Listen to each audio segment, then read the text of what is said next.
Le président Emmanuel Macron a salué un homme qui avait vécu et incarné un siècle de liberté. Hubert Germain est mort à l'âge de 101 ans. Il était le dernier compagnon de la Libération. Cette récompense avait été créée en 1940 par le général de Gaulle pour honorer ceux qui se sont fait remarquer en combattant contre les nazis.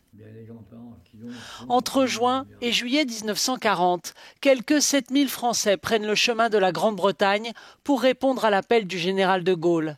Parmi eux, des centaines de futurs compagnons de la Libération, souvent âgés d'une vingtaine d'années, révoltés par l'armistice demandé par le maréchal Pétain aux Allemands. Hubert Germain embarque à bord d'un navire transportant des soldats polonais et arrive à Londres le 24 juin 1940. Il intègre la Légion étrangère et combat en Syrie, en Libye, en Égypte, en Italie, en Provence, dans les Vosges et en Alsace.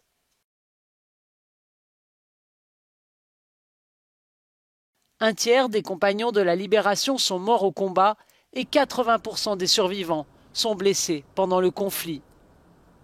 Seules 1038 personnes, dont 6 femmes, ont reçu le titre de compagnons de la Libération.